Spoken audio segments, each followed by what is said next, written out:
أعوذ بالله من الشيطان الرجيم بسم الله الرحمن الرحيم الحمد لله رب العالمين والصلاة والسلام على محمد وعلى آله وسلم.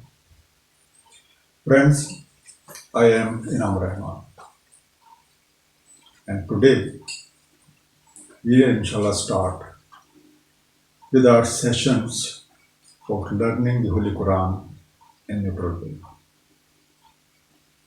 And first of all, I would like to brief you about the Holy Quran. The Holy Quran is word of Allah and does not contain any ambiguity as it declared itself in chapter 2, verse 2. This is a book which has no uncertainty in it. The Quran further proclaims that it has been sent down by Allah Almighty, and He has taken the responsibility to guard it. Now, this fact is stated in chapter 15, verse 9, that states, "We have sent down this reminder and we will guard it." The subject of Quran is human. And in this book, Allah Almighty addresses everyone individually.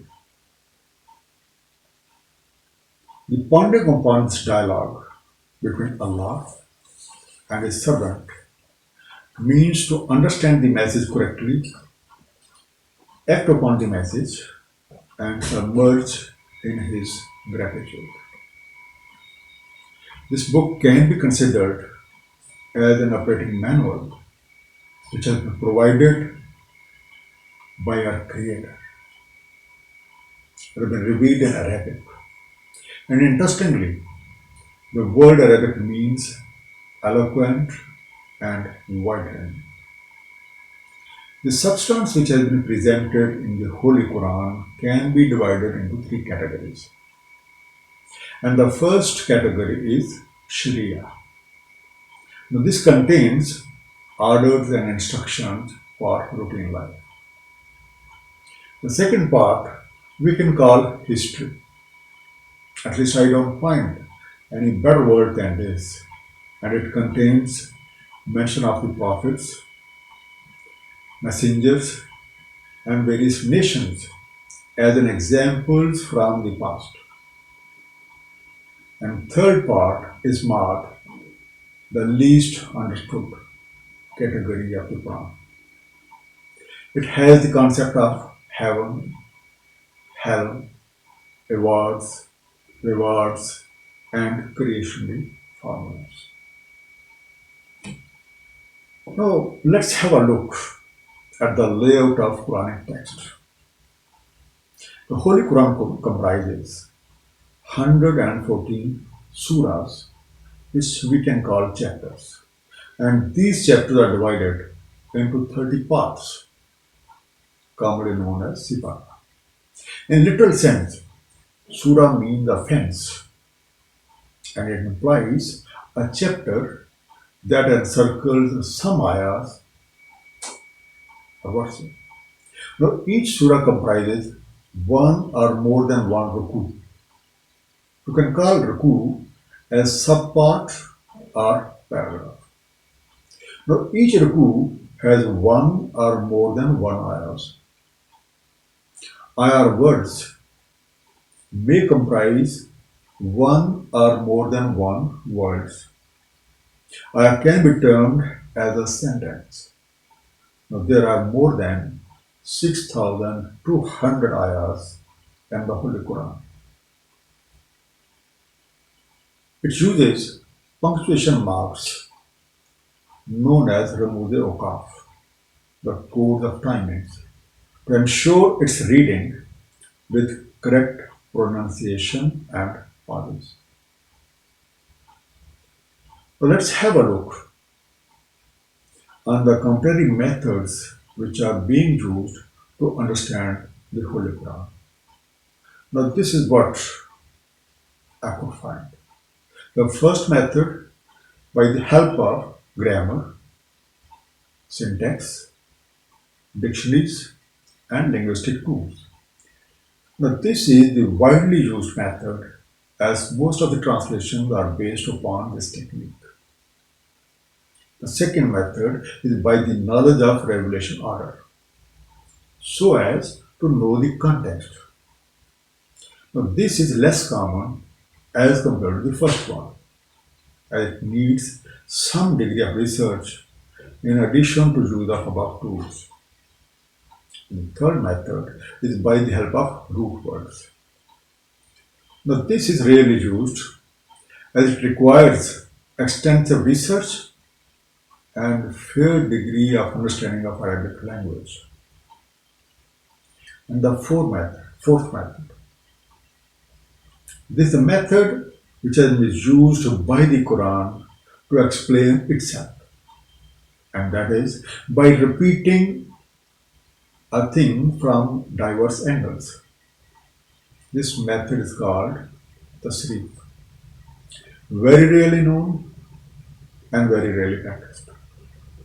Now you may raise a question that which method am I going to follow once we discuss Holy Quran?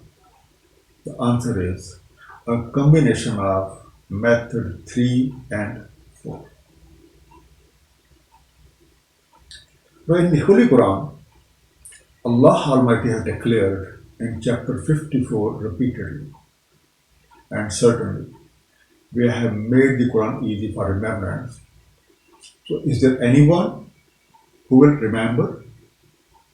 Now this verse indicates that it's primarily the passion or the interest and the efforts put in to learn the Holy Quran which is paramount.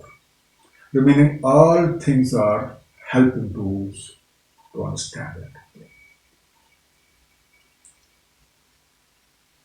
A few protocols which must be observed while studying Holy Quran. First thing, one needs to be physically and more importantly mentally clean while studying the Holy Quran. Now this is not my wish, but it's a fact which is stated in chapter 56 verse 79. And it implies approaching the Quran with Kalandar Shaw, neutral thinking. When the Holy Quran is read, it is to be listened with total attention. And one needs to remain quiet so that one may receive mercy. And this has been stated in chapter 7, verse 204. And third thing, and very important, whatever is learned needs to be practiced according to the prophetic teachings, and one's progress of understanding is directly proportional to its practice. With this brief introduction, let's proceed to the chapter 1. The first chapter of Holy Quran is named Al-Fatiha. The word Al-Fatiha means opening. It's like the synopsis of a research paper, or may be considered as foreword of a book. It briefly sets the role of creator, the creation, key to success, and consequences of not adhering to the creator's commands. It comprises 7 short verses, and this chapter is recited by each Muslim in each rakat of the prayer. In that way, it serves as a reminder of the relationship with the Creator and the role of creation that is required to be performed. A'udhu billahi minash shaitanir rajim. So before explaining this verse, I want to acquaint you with the layout of slide. The first line on the slide under the title is written in Arabic. And mind you, Arabic is written from right to left. The next line, that is transliteration. For all of those my friends who doesn't know Arabic, but this transliteration would help you to pronounce the words. The third line, which is white over black. Now this is the meaning which I could understand. And the last part, that contains the alternate meaning of the words of the Arabic text, which is written in the first line and which have been underlined. So once again, A'udhu billahi minash shaitanir rajim. I seek shelter with Allah against the Satan, the rejected one. The first word, A'uz. I seek refuge or shelter. The second word, Billah. With Allah. In Allah. Ash-shaitan, Satan. Rajim, accursed or damned one. Thrown off with curse. Or you can call outcast. We need to recite this verse before studying the Holy Quran. But this is not my wish, but the command of Allah Almighty, which is mentioned in chapter 16, verse 98. That states, and when you study Quran, seek refuge in Allah against the Satan, the rejected one. So one may ask, why do we need a shelter, a refuge? Obviously, once we feel insecure against some threat which we cannot handle ourselves. In that case, we would need help or assistance or protection from some power who's mightier than the threat. Secondly, what kind of threat do we have? And the threat which is mentioned in this verse is Satan. The Satan is basically the evil prompting from within against others. It may be prompting of all evil resources, including our own ego. The type of threats imposed by Satan, as we find in the Holy Quran, are selfish desires, desire that rebels against the higher commands of sound judgment, emotions that overpower moral values, intrinsic evil promptings, negative thoughts about others, violent emotions, self-glorification, anything distant from goodness, false pride, a rumor monger, fairy temperament, slandering, spread corruption and dishonor, impel others to violate divine commands, deceive or charm people into violating divine laws, attempt to alienate humans from the Creator, and distancing oneself from divine grace. Interestingly, in Hebrew, the word Satan means adversary, the one who plots against others. Now let's move on to the first verse Bismillahirrahmanirrahim. By the name of Allah, Ar-Rahman, Ar-Rahim. Bis, the first word. By the name. And the reality of name is its attributes. Allah, the very personal name of our Creator and Master.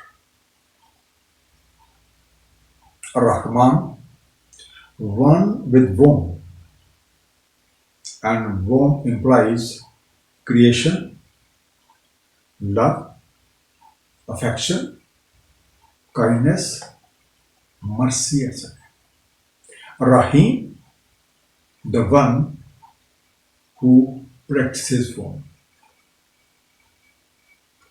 But this verse is usually called Tasmiyah and is always recited before commencing studying Quran or commencement of any work or job.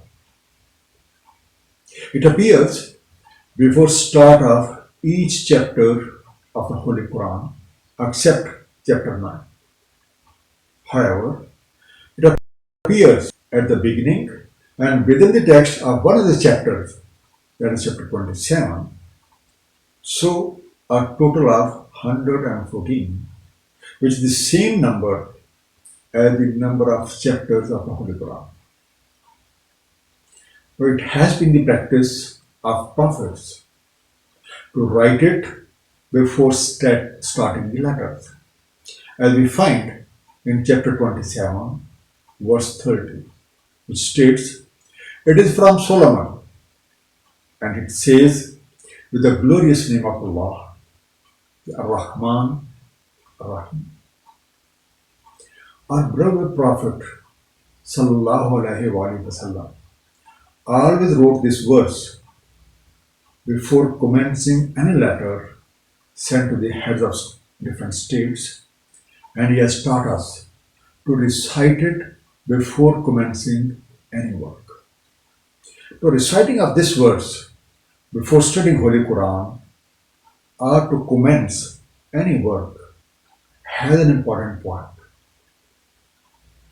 and that is the personal name of our real Creator Allah and the two attributes Rahman and Rahim in this verse.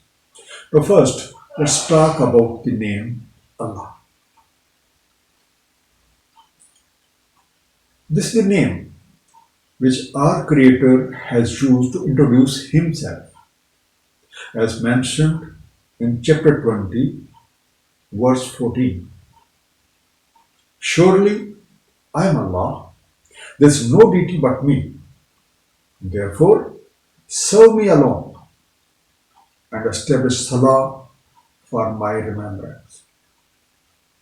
This name was used by Arabs even before the revelation of Quran, and it has been used for the real creator and owner of this universe, irrespective of being believers or non-believers.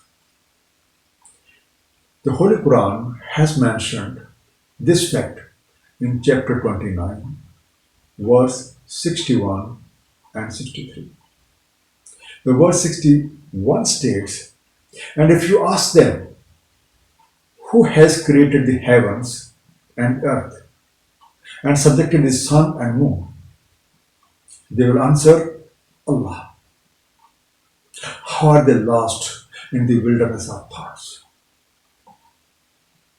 And verse 63, "And if you ask them, who sends down water from above and with it gives life to the earth after it has been dead, they will answer, Allah. Say, all praise is due to Allah, but the majority of the people fail to use their intellect." Ar-Rahman. Now this is the first attribute in the list of commonly known attributes of Allah Almighty, while Ar-Rahim is next to that. Interestingly, Both of these words are formed from the same root, which is Raham. And Raham itself means a womb of a mother. Now, both of these attributes refer to the system of creation and provide every creation whatever is needed for its development within the womb and after coming to this world. Just like a baby, which develops within the womb of its mother and is taken care of even after being born. The attribute of Ar-Rahman creates and equips the creation with all the attributes which are required to fulfill its purpose of its life with regards to us. It has already been done so and would also be done in future cycle of life. Chapter 67, verse 23 mentions, say, He is the one who brought you into being and gave you hearing, sight, and the faculty of understanding. But how seldom are we grateful? And verse 24 of the same chapter says about Rahman. He is the one who has multiplied you throughout the earth, and to him shall you be gathered. The attribute of Ar-Rahim manages that has been created. That's to say, provides all that is needed in the life of a creation. Now, this is the attribute which is taking care of us now. This short verse highlights that Allah Almighty has created this universe with utmost love and affection. And this affection, this love, mercy, and kindness is continuing on permanent basis. By presenting same attribute in two ways, the Holy Quran is highlighting for us a great reality. The enlightenment we attain shall result into correct belief, correct faith in Allah Almighty, and a positive response must be generated while making efforts, whether we meet success or we encounter failure. This verse is an acknowledgement of Allah being our creator. And it's a prayer as well. Before commencing any work, let's recite this and move on. Bismillah ar-Rahman ar-Rahim. Alhamdulillah Rabbil Alameen. Praise be to Allah, creator of resources for the worlds. Alhamd, admiration, praise. Rab, the one who creates resources. Al-Alameen, realms, spheres, domains. Now, all praises are due to Allah, as He is the real creator and master of us all. And everything in this universe belongs to Him. Actually, this universe is manifestation of Allah's attributes. And these attributes within us demonstrate themselves in the shape of abilities and skills. For example, our power of hearing is due to the attribute of As-Sami. Our ability of seeing is due to the attribute of Al-Basir. And likewise, all the abilities and all the skills found in each and every creation are the manifestation of the attributes of Allah. He has not only created us, but is continuously taking care of us and is creating resources required by His creations throughout the universe. In reality, everything belongs to Him, and we are mere users. Hence, He is the worthy of all praises by us and everyone in the universe. The phrase Alhamdulillah Rabbil Alameen has appeared many times in the Holy Quran. Just to quote a few, chapter 37, verse 182, chapter 40, verse 65, etc. Ar-Rahman, Ar-Rahim. Now we have already discussed that Ar-Rahman, who created and gave us everything and will give us in the future or the life hereafter. Rahim, who's continuously giving us now. Maliki Yawmiddin, master of the period of the Maliki, sovereign, master, the owner. Yawm, duration from start till end of a stage or phase of a work. And we can also call it time frame. Ad-Din means law, rule, constitution, or code of conduct. Now Allah is the absolute owner and master of all that He has created and is continuously providing resources for life. Now this everything is purposeful, has a purpose. As mentioned chapter 21, verse 16, we have not created the heaven and earth and all that is between them as a mere play or without purpose. And this purpose is mentioned in chapter 51, verse 56. It states, and I have not created the jinn and ants, but that they may serve me alone.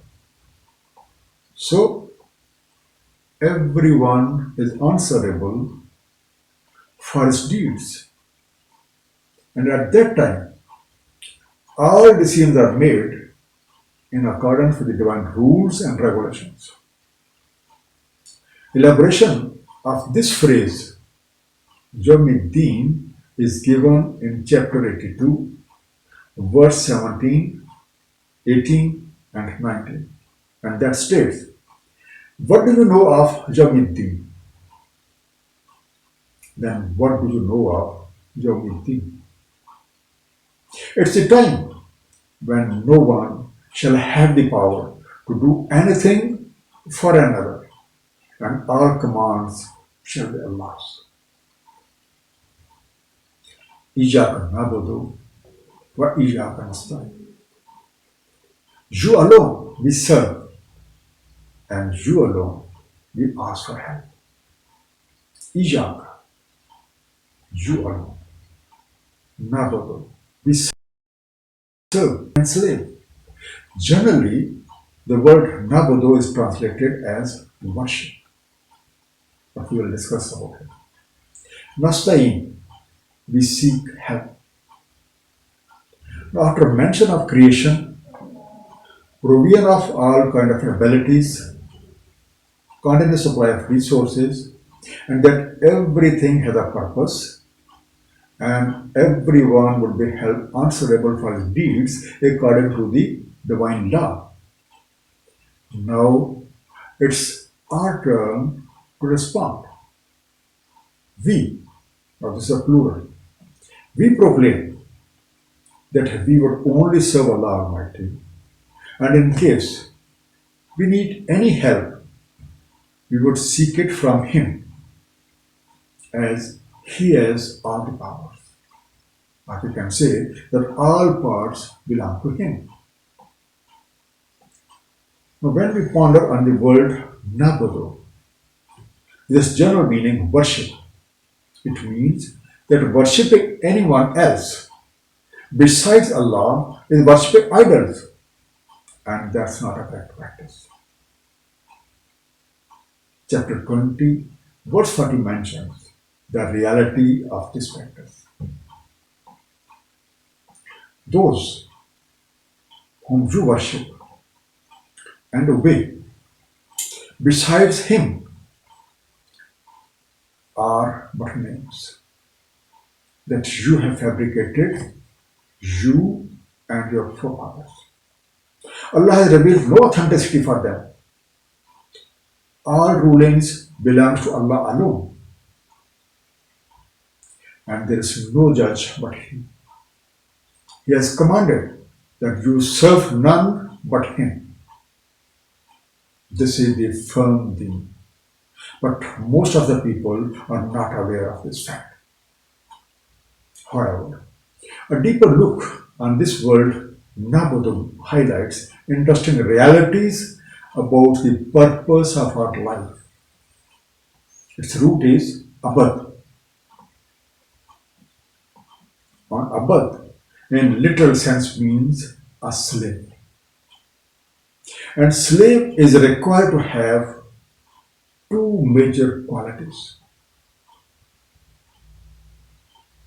The first, commonly known quality, serve his master alone with wholesomeness and humbleness, which implies surrendering everything before the real master. And second, which is more important and unfortunately least known, that is recognize his real master.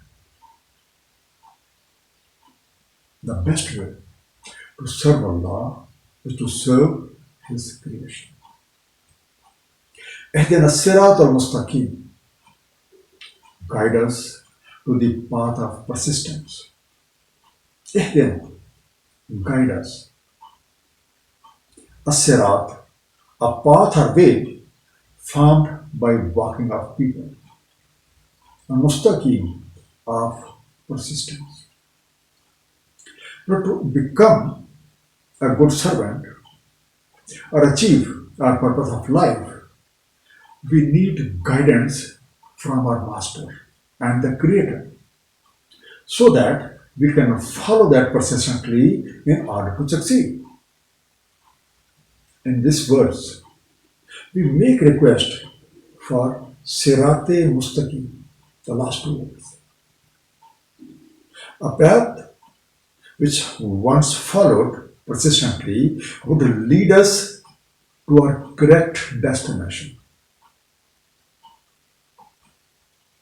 A search in the Holy Quran for this phrase reveals that Allah is on Sirat Mustaqim, as mentioned in chapter 11, verse 56, chapter 15, verse 41, and chapter 36, verse 61.